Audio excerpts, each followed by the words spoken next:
Olá, meus queridos alunos do Colégio Militar de Manaus. Sou o professor Yanei Xavier e estamos aqui em mais uma aula. Meus alunos do segundo ano do nosso Colégio Militar de Manaus. Vamos mais uma aula de História da Arte. Estamos começando. E mais uma aula sobre o Renascimento. Sei que vocês já viram algumas videoaulas, nossas lives também. E agora, mais uma vez, mais uma quantidade de conhecimento e entendimento do Renascimento, para que nós possamos ter um entendimento melhor dessa parte tão importante da nossa história, não só da história da arte, mas como da história da humanidade. O Renascimento, um momento em que houve uma interligação, uma junção da arte e da ciência. A arte e a ciência, ela vai se unir, elas se unirão no Renascimento. É o momento em que há um grande desenvolvimento cultural. Por isso ele é chamado muitas vezes de Renascimento cultural.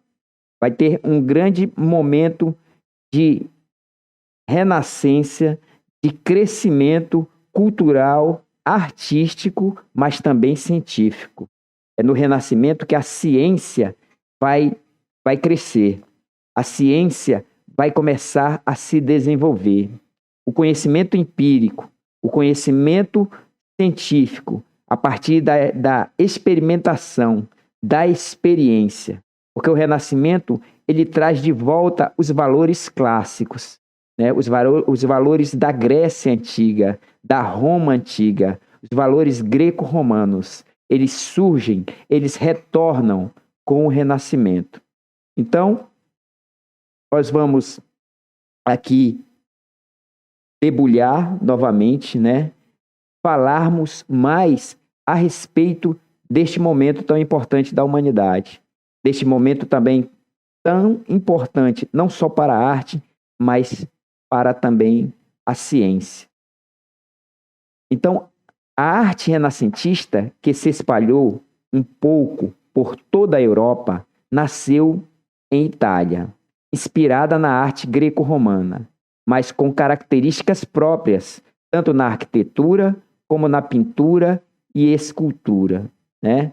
Pintura, escultura, arquitetura, as chamadas belas artes, elas vão ter características próprias no Renascimento. Apesar do Renascimento ser o renascer da cultura greco-romana, da cultura clássica.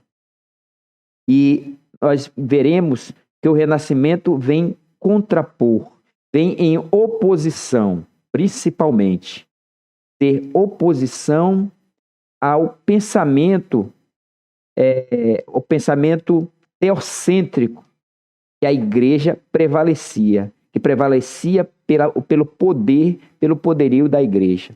Então o Renascimento vem trazer não mais os valores teocêntricos, Theos, Deus, mas vem trazer os valores humanos, individuais, né, personificados na pessoa humana. Então, o Renascimento passa a ser homem, antropocêntrico, ok? E ele começa na Itália. Por que na Itália? Porque a Itália é um berço de civilização que está, neste momento, saindo da Idade Média, com as grandes navegações, com as grandes invenções, novos conhecimentos científicos, com as grandes navegações e os mercadores. Surge uma classe nova na sociedade, que é o burguês, a burguesia, né? E como a Itália tinha cidades como Gênova, como Florença, né? E tantas outras, que eram principais cidades que faziam esta comercialização, né?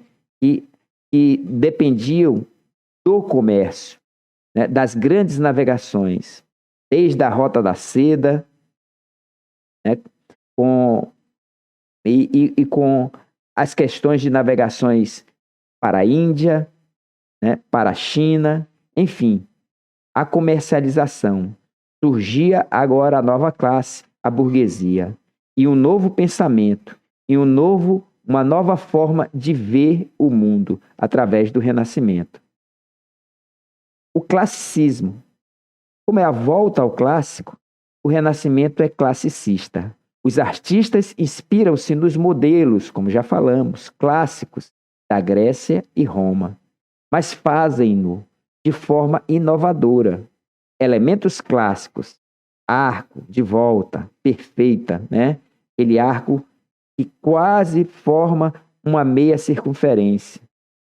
Frontão, como era na Grécia, as colunas gregas com seus capitéis, elementos inovadores, cornijas, tinha também na arquitetura grega, greco-romana, os balaústres, né, que são aqueles ornamentos, enfeites nas sacadas, principalmente desses prédios renascentistas, e que a gente vê até hoje na arte clássica, na arquitetura neoclássica também.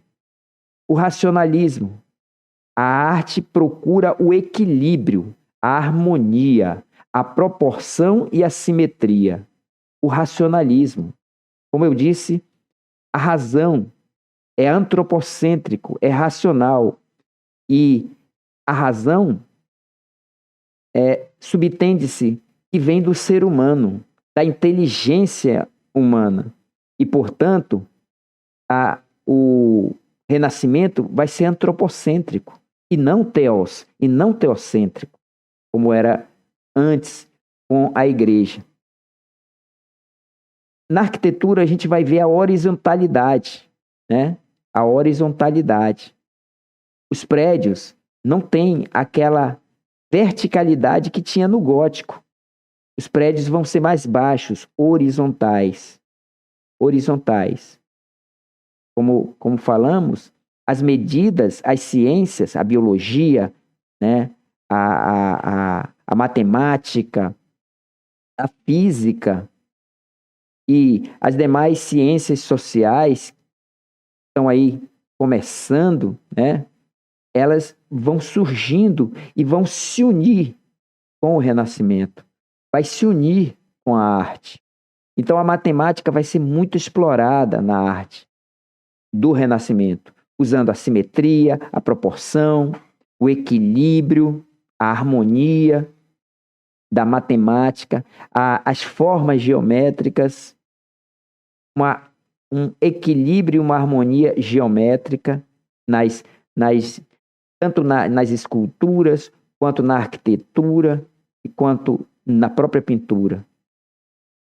Temas da arte renascentista, né?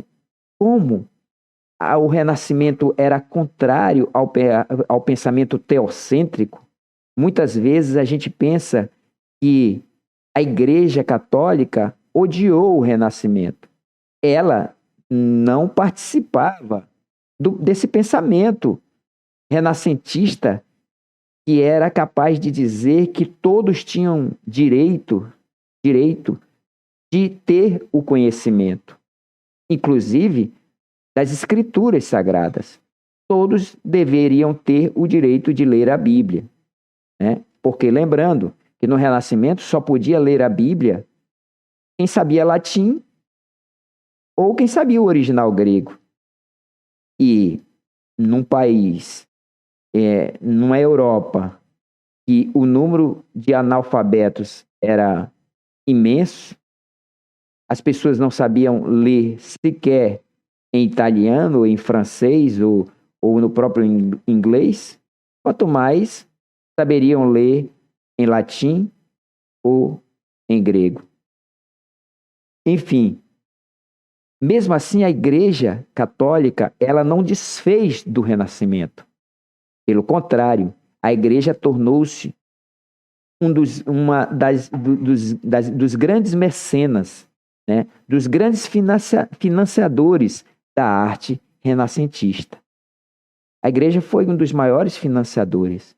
Ou seja, ela trouxe os melhores artistas do Renascimento para trabalhar para ela, né? E os grandes mecenas na Itália não foi só a igreja, também grandes burgueses, né? A família Médici, principalmente, foi a família mais poderosa da Itália, né?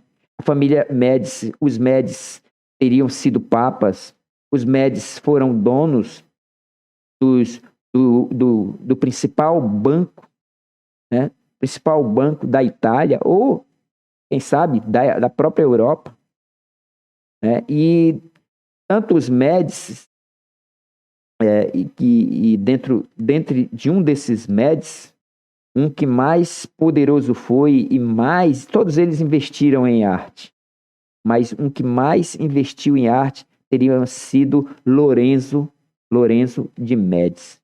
E, inclusive, foi quem investiu muito no próprio Leonardo da Vinci, Lorenzo de Médici, ok? Então, a gente pensa muitas vezes, o Renascimento, ele só faz obras sacras, religiosas.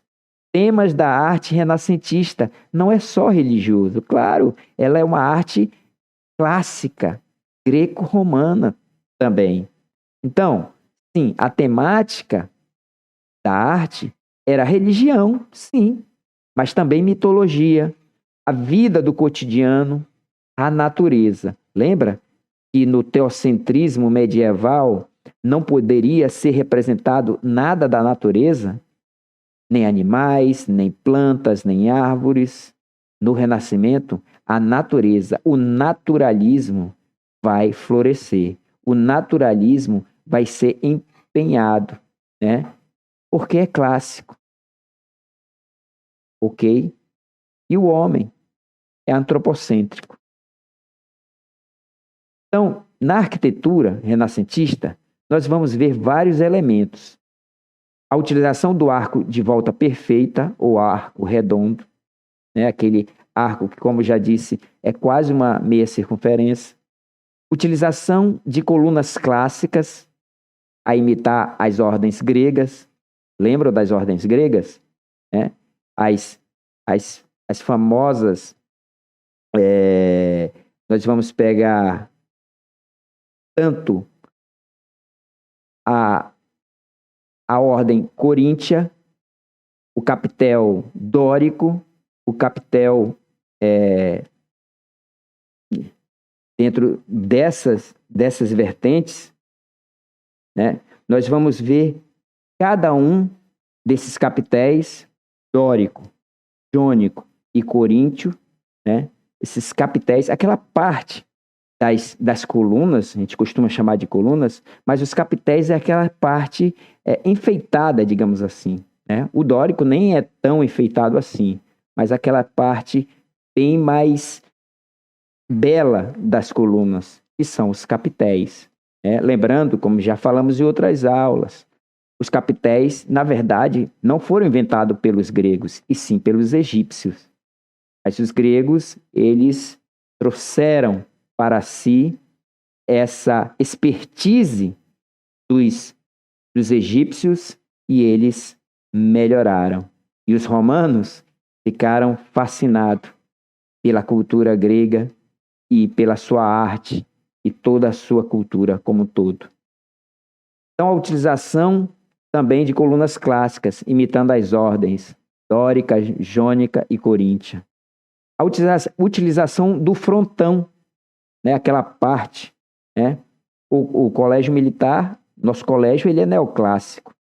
Você vê que lá na frente tem um frontão. A gente vai ver lá na frente, agora mesmo, daqui a pouco, do que se trata o frontão. A utilização da abóbada de berço, uma abóbada de berço. A utilização da cúpula, né? Como o Teatro Amazonas tem uma cúpula, a famosa cúpula do teatro. Então, no Renascimento, vai ter a utilização dessa cúpula. Isso, a cúpula já é um fator, digamos assim, românico. Lembra do Panteão? A cúpula do Panteão românico, a cúpula mais perfeita e acho que sem sombra de dúvida, a maior cúpula que já foi construída até hoje é a cúpula do Panteão. A utilização da balaustrada, os balaustres, aqueles enfeites, ornamentos que temos nas sacadas de prédios renascentistas ou de prédios neoclássicos, que veremos. Decoração limitada e algumas zonas. Horizontalidade nas linhas em vez da verticalidade gótica, né? A arquitetura do Renascimento ela é horizontal, ela não é arquitetura vertical, muito alta, né? Muito alta, como era no gótico, mas sim horizontal, como era no românico. Não necessariamente românica, mas um pouco mais semelhante. A planta, a maioria das basílicas, das catedrais, as igrejas, né, tem a planta desses prédios em forma de cruz latina. O que é a cruz latina? É a cruz mais comum que a gente tem, onde o madeiro, a madeira, né, vertical, digamos assim, representando a cruz de Jesus, ela é bem mais comprida do que a transversal, do que a que faz o cruzamento da cruz. Já a cruz grega, ela é mais curta, é quase do mesmo tamanho. A gente vai ver lá na frente. E a simetria, né? No Renascimento você vai ver harmonia, muita matemática e simetria. Principalmente, essa simetria você vai ver na pintura, essa simetria você vai ver na arquitetura e escultura, ok? Então, utilização do arco de volta perfeita, o arco redondo. Esse aqui, ó. Como eu disse, é quase meia circunferência, né? Se botar mais, então, quase meia circunferência. Se não, é meia circunferência. Elementos, né? Tá aqui, a utilização de colunas clássicas, imitando as ordens gregas, né? Imitando as ordens gregas, ó. Certo? Então, temos aqui uma coluna coríntia, ok? Temos aqui uma jônica, certo? Jônica e dórica, né? Essa aqui é dórica, essa aqui é dórica. São as colunas de ordem dórica, né? Dórica, igual essas duas aqui. Jônica, que tem esse enfeitinho aqui, ó. E a coríntia, que é cheia de folhas. Temos aí o frontão, tá? O frontão é essa parte aqui, ó. Toda essa parte. Aqui representou em vermelho. Quase um salmão, né? Então, olha só. Esse é o frontão do Renascimento, dos prédios renascentistas. Ok? Ainda temos aqui a matemática que entra, a simetria e a perspectiva. Essa linha vermelha aqui chama-se linha de simetria, que divide. Então, tanto o lado direito quanto o lado esquerdo são semelhantes, se não forem iguais. Então, há uma simetria, uma divisão perfeita. E essa é a linha divisória, ok? A arquitetura renascentista, tal qual a arquitetura grega, é uma arquitetura onde a matemática, né, de Fibonacci, o famoso Fibonacci, da proporção áurea, ela acontece, ela ocorre, né? A proporção áurea, que dá a beleza às coisas naturais. Então, a gente vê aqui a ideia de profundidade, olha, a perspectiva, que nos dá a ilusão de profundidade, né? A perspectiva, ok? E a simetria. Tudo no Renascimento, a gente vai ver bastante simetria. A abóbada de berço. Vemos aqui a abóbada de berço. Olha, lembra da abóbada de berço? Que a gente vê desde lá do românico. Então, a abóbada de berço é uma abóbada, né? Por isso que é de berço, que vai servir para o interior dos tetos. Veja como ele tem um arco aqui e o outro aqui, mas ela prossegue. E isso faz com que sustente bem mais a construção. Veja que toda a construção fica internamente mais sólida, mais resistente. Porque se nós colocarmos em um arco romano, se nós colocarmos um peso, uma tonelada aqui, sei lá quanto, o peso vai ser distribuído. Ó. O peso vai ser distribuído. Né? Até as bases aqui da abóbada, né? Vai ser distribuído. Se nós temos em ângulo de 90 graus, não acontece a mesma coisa. Se você tem igual uma trave de futebol, que tem ângulo de 90 graus, e você põe o peso, todo o peso vai para o centro. E logo vai se romper aquela base. Mas o arco romano, é por isso que ele deu mais sustentabilidade, né? Na verdade, é arco etrusco, lembra? Dos etruscos. Mas ele dá mais um poder de força maior na estrutura. Porque ao você colocar algo pesado aqui, o peso se divide, ó. Vem para cá, né? E para o outro lado. Essa é a sustentabilidade. Temos aí a balaustrada, ó. Esses são os balaustres. Balaustre, veja, balaustre, balaustre, são aqueles enfeites, balaustres, ok? São aqueles enfeites. Então, os balaustres são muito utilizados na arte, na arte clássica, né? Como era o Renascimento, e deu valorização e renasceu, o Renascimento renasceu lá no Neoclássico. Então você vai ver muita coisa. Se você for lá no Teatro Amazonas, você vai ver alguns balaustres desses. Por quê? O Teatro Amazonas, ele é misto, né? Ele é complexo, ele tem várias artes dentro dele, desde o neoclássico ao rococó, dentre outros.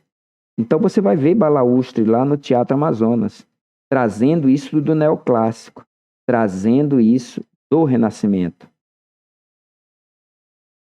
As cornijas, né? Essas são as cornijas. Esses traçados aqui, ó. Traçados. Onde pode-se dizer que o balaustre se sustenta também, ou fica próximo. Ok? As cornijas. Também importante na arquitetura renascentista é a cúpula, como falamos. Temos aqui a cúpula da Catedral de Santa Maria del Fiore, em Florença. Essa cúpula foi feita por um dos maiores arquitetos renascentistas e italiano, que foi o Brunelleschi, Filippo Brunelleschi. O Brunelleschi fez a cúpula e fez essa catedral de Santa Maria del Fiore em Florença, né? E quem financiou foram os Médicis. Essa catedral foi financiada pelos Médicis, né? Como eu já disse antes, os Médicis foram, né, um dos maiores investidores em arte na Itália, na Europa. E eles foram tão poderosos que deles saíram mais vários papas, foram Médicis, donos também de bancos da Itália, né? Os Médicis foram muito poderosos. Lorenzo de Médici, um dos mais poderosos. Temos aqui também a horizontalidade que foi falada, né? E não a verticalidade do gótico. Veja, a horizontalidade. Ó. Linhas horizontais. Própria da arquitetura renascentista. A cruz latina. Ó, a cruz latina, como eu disse... como eu disse, a cruz latina, ela nos traz uma cruz comum, né? Onde essa parte, que seria do madeiro, ela é bem mais comprida. A cruz grega, ela fecharia aqui, ó. Aqui.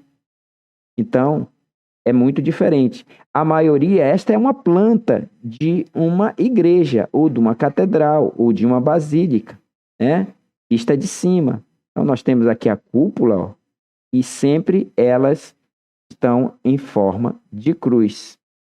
Uma desse tipo aqui em Manaus é a igreja de São José Operário, ali na Visconde de Porto Alegre, né? Ali no centro, quase Praça 14, depois da Praça 14, né? Na Visconde de Porto Alegre. Então, alguns arquitetos, né? O homem renascentista, o artista renascentista, ele era multifacetado.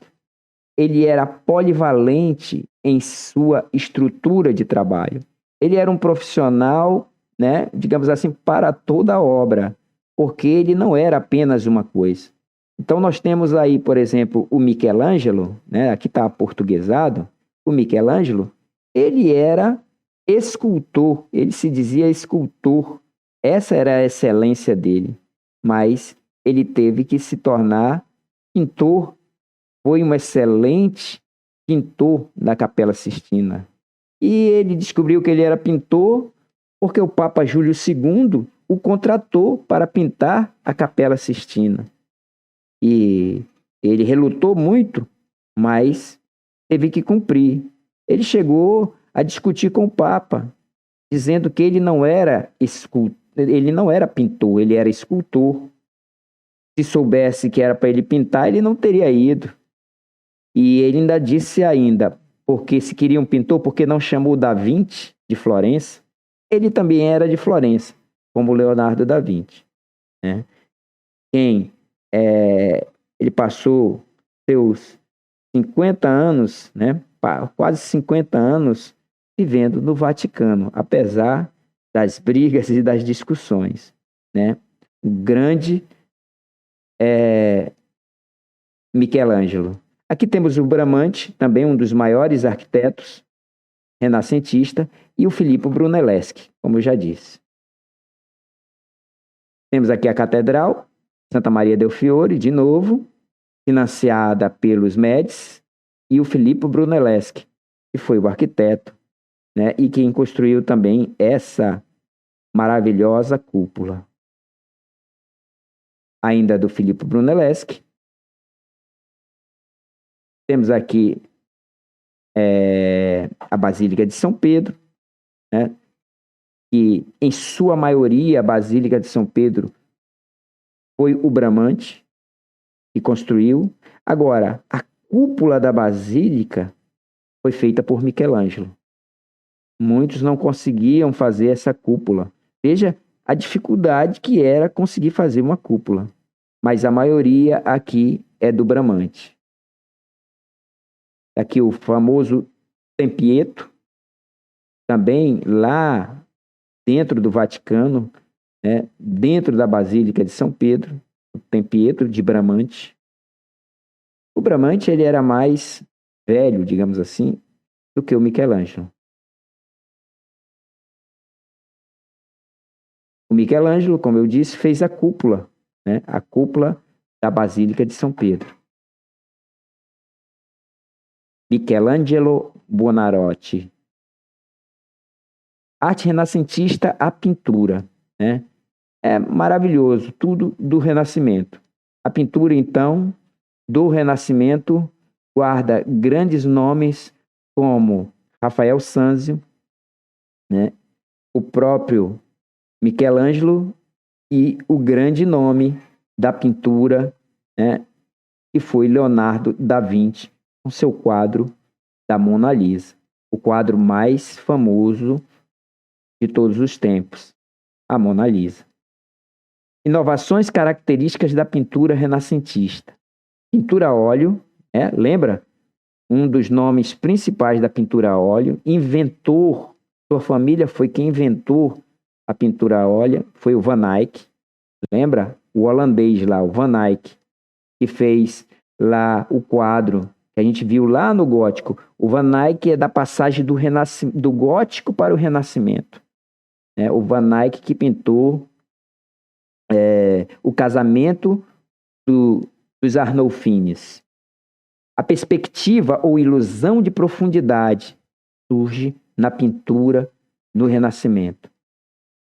A perspectiva, os quadros na Idade Média, eles eram chapados. Eles não tinham estudo matemático de perspectiva e de profundidade, e nem era critério, nem era necessário isso. Não achavam que isso era importante. Lembra?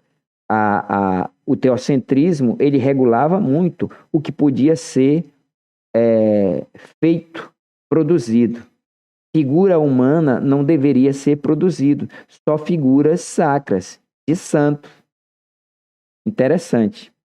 Perspectiva ou ilusão de profundidade. O esfumato, de fumaça. A utilização de efeitos especiais através do jogo do chiaro escuro, em italiano, o claro escuro, surge no Renascimento. O equilíbrio da composição em pirâmide, naturalismo, representação fiel, presença da natureza, preferência pelo retrato, a utilização de elementos arquitetônicos em fundo. Como falamos, no Renascimento, vai valorizar a natureza, vai valorizar as obras feitas pelo ser humano, o homem como arquitetura, e também as coisas naturais. No Renascimento, você vai ver nos quadros renascentistas muita planta, muita árvore, muita montanha, muita natureza. Coisas que eram proibidas no gótico, ou no românico, ou na Idade Média como um todo, de serem retratados. Temas religiosos, sim, como já falamos, mas mitologia clássica greco-romana também. O retrato era muito utilizado no Renascimento. E temas da vida cotidiana também fazia parte da temática do Renascimento. A perspectiva e ilusão de profundidade. Veja, a matemática, perspectiva, ilusão de profundidade. Nós temos, essa ideia aí do Fra Angélico, no Museu do Prado, em Madrid. O equilíbrio da composição. Veja essa composição em forma piramidal ou em forma de triângulo mesmo. Temos aqui a Virgem com o menino e o pequeno São João Batista, mais conhecido como a Bela Jardineira, de Rafael Sanzio. Okay? Temos aqui a Virgem e o menino com Santana, do Leonardo da Vinci. Tudo, você vê que tem uma forma piramidal ou uma forma triangular, uma forma geométrica estrutural. Ok? O naturalismo, olha. Veja, montanhas lá atrás da natureza, árvores, Montanhas, árvores, a própria Mona Lisa. Se você vê atrás da Mona Lisa, você vai ver montanhas, ciprestes, árvores, rochas, ó. Então, a Virgem e o menino com Santana, do Da Vinci, a Virgem do Cravo, de Da Vinci também, a Virgem dos Rochedos, de Leonardo e Ambrógio de Prédis. Veja a Mona Lisa aqui do Leonardo, Lá atrás, muita natureza, rochas, árvores, o que era proibido anteriormente. Animais, nem pensar. Retratos, Tanto a Mona Lisa como a Dama e o Arminho são retratos muito utilizados no Renascimento. Temos aqui as inovações também da utilização arquitetônica. Nossa Senhora Chanceler Rollin e a Van Eyck, o Van Eyck que era gótico, mas estava nessa passagem para o Renascimento. Veja que ele não obedece mais nada do gótico também. Tem estruturas naturais lá atrás e a arquitetura. Arquitetura e estrutura natural lá atrás, A Virgem do Cravo. O teto da Capela Sistina, toda feita, pintada pelo o Michelangelo. Poxa, ele fez tudo isso? Sim, ele fez tudo isso. Sozinho? Sozinho não, ele tinha muitas pessoas, a criação é totalmente dele. A pintura, o traço é dele, mas ele tinha muitas pessoas, muitas mãos também para ajudá-lo a decalcar, a dar início à obra, né? Disse, inclusive, que talvez o Michelangelo teria sido um dos primeiros diretores de arte que existiu, né? Porque ele administrava, ele era o gestor de vários outros artistas na Capela Sistina, no Vaticano. Alguns pintores, né, do Renascimento, na verdade tem alguns aí, o Leonardo da Vinci, o Michelangelo, o Rafael Sanzio, né, o Van Eyck, que estava nessa mudança, né, o Jan Van Eyck, o Albert Dürer, que não é italiano, é do Renascimento alemão, Albert Dürer, o Tiziano, ele é renascentista, mas ele já, na verdade, está mais para o barroco, né? Então, o Tintoretto também está mais para o barroco também, mas está aqui também, ele estava nessa passagem do Renascimento para o barroco. E o El Greco, né? O El Greco, que é renascentista, mas está mais para o maneirismo, uma fase que existiu entre o Renascimento e o Barroco. No meio, nós tivemos uma fase que se chamava maneirismo. Essa fase do maneirismo, o El Greco é um dos grandes representantes. Característica da escultura renascentista: realismo, as esculturas agora. O naturalismo, né? Aquela representação, a busca da representação fiel da natureza, a preferência pelo nu, ok? Para ser semelhante às esculturas gregas, a recuperação das estátuas equestres, né? Volta aquelas estátuas dos grandes líderes montado a cavalo, né? Sobre o cavalo, ok? As pinturas equestres. Principais escultores, né? O Michelangelo e o Donatello. A arte renascentista da escultura, a gente temos a Pietà do Michelangelo. Você vê que ela tem uma estrutura triangular ou piramidal, quer dizer assim. Também o Davi de Michelangelo, né? Com 5 metros de altura.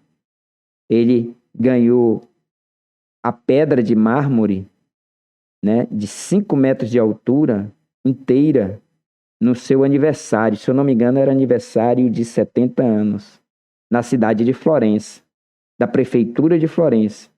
E ele fez essa obra magnífica que é o Davi de Michelangelo. Michelangelo costumava dizer que ele só fazia acordar porque a escultura já estava lá, ele só fazia acordá-la, né? Temos aqui do Donatello, Davi do Donatello, deve ser bronze. E está aqui uma estátua equestre, ok? Uma estátua equestre. Tem uma simbologia aqui, uma simbologia da estátua equestre. Como ele está com uma pata só levantada, né? Uma pata levantada, se eu não me engano, é porque ele não morreu em combate. Tem uma coisa assim, ele está com as 2 patas no chão, é porque ele não morreu em combate. Ele tem uma pata levantada, é porque eu estou misturando. Eu acho que tem algo relativo à guerra aqui, né? Ele foi um cavaleiro, algo relativo à guerra. Veja que tem uma estátua, uma parte levantada. As 2 patas levantadas, né, dianteira, ele teria morrido em combate. Tem uma simbologia nisso nas estátuas equestres. E aí a gente finaliza nossa aula de hoje. Muito obrigado. Para mim é sempre um prazer, e essa aula de hoje, para vocês do segundo ano, vai novamente interar mais sobre o conhecimento do Renascimento.